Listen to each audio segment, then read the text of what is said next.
get back surgical extraction. This is actually pretty good. Now we can play the jank. We can mill our opponent and draw.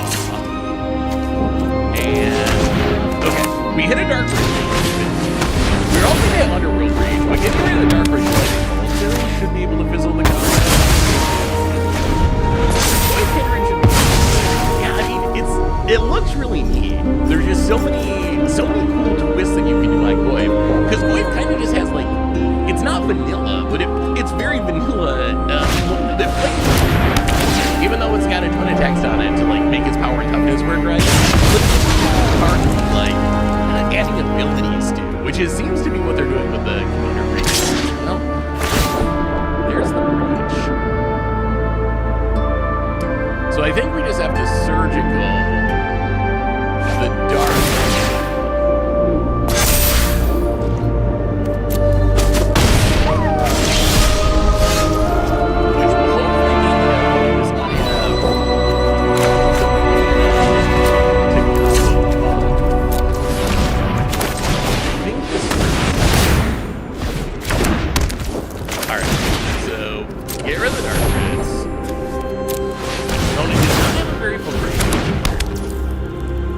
Of their region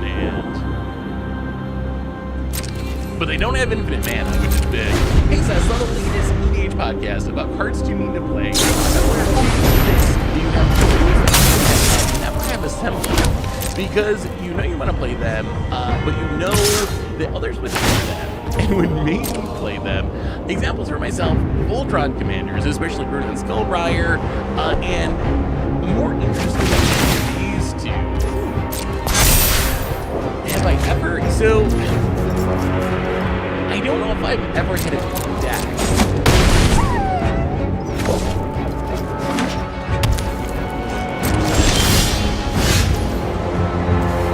I guess we just take them up. I don't know if there's ever been a deck that I refused. There's definitely been cards. I won't play Blood Moon. There's quite a few cards that I either never play. I'll only play them very rare situations. Usually when it comes to decks, we'll find the right place for them in Commander Clash. There are definitely decks that I feel in pain with, that I have played once or twice and then torn back apart because either I didn't enjoy them or other people didn't enjoy them. Zada's a tough one. Like Zada when it pops off, you have such a big turn. It's really annoying for the rest of the table to sit there and pop off. But it's not deterministic, so you also probably miss because you've been like in a 10 lands in a row. So it's one of those tough, like, non-deterministic combos. The deck I remember mine that I tore apart was Yarok Attractions. Oh, yes, we didn't know about Bannings! Oh, yes, Jab. Bannings. What did you think of yesterday's Bannings? Do I ever have Magic Center dreams? It does happen.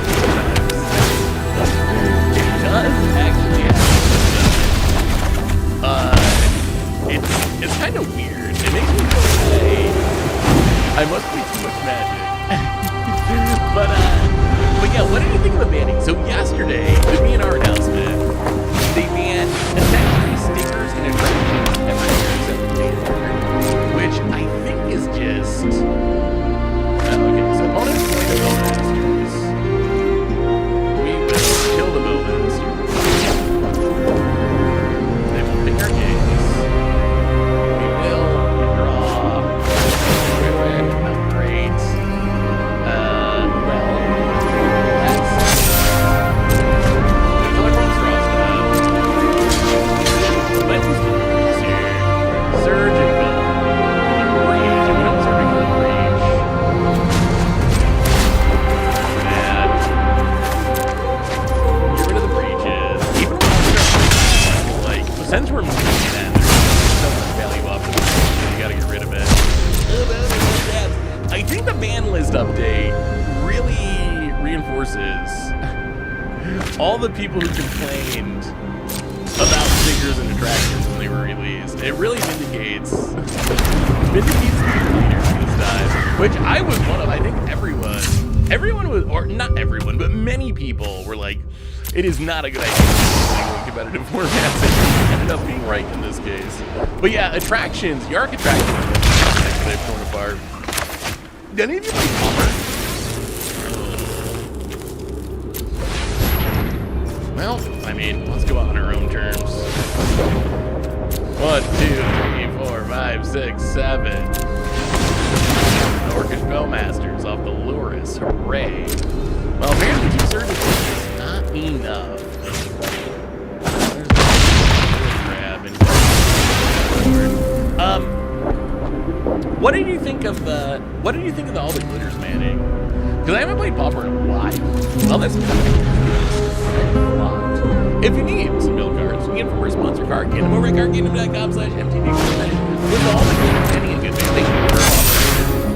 That's one that I feel like I can't really say anything too harsh about just because I haven't been playing.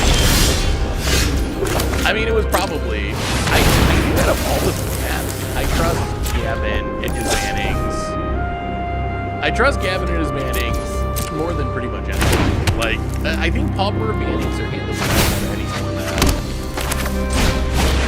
Do you have any plans to play Pauper soon? Also, you think better than Rings? Ooh, what do you mean by better, Badger?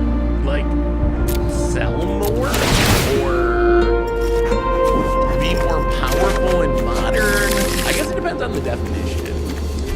I think Modern Horizons 3 will probably be the best-selling set of the year. Modern Horizons 2, apparently we just can't go to work.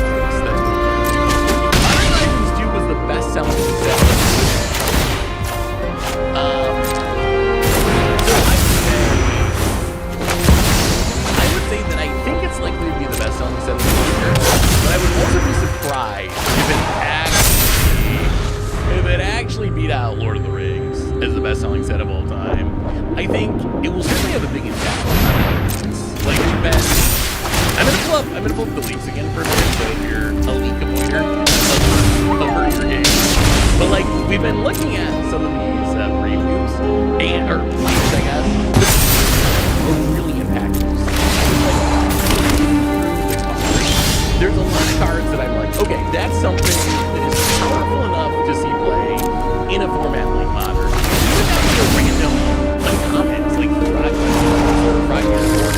so I feel like there's going to be a lot of stuff that sees play. There's going to be, I don't know if there's anything that's going to just like,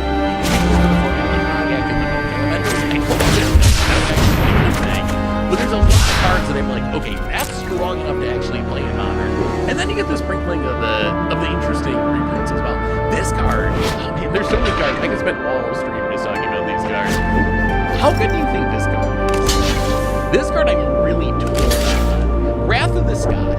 So it's double white and X. You get an X energy, now energy, artifact creature, and enchantment with mana value equal or less than the amount of energy. You can cast this for 2 mana, blow up all the Urza Saga tokens. Or any other tokens. Any zeros on the mana. All of that. If you cast it for 4 mana, which would be like Wrath of God mana, you're going to blow up 4, which is not that exciting. The intriguing aspect is, if you can make energy in other ways that is not Wrath of Skies, this can just be 2 mana full reset. This can be 2 mana like Farewell Homes. I guess it's Destroy rather than Exile. But it can't just be 2 mana full of everything. I think the question is going to be like, how strong is energy? Is there enough good energy for users that we're actually going to play energy in Modern? Because right now there's not enough energy.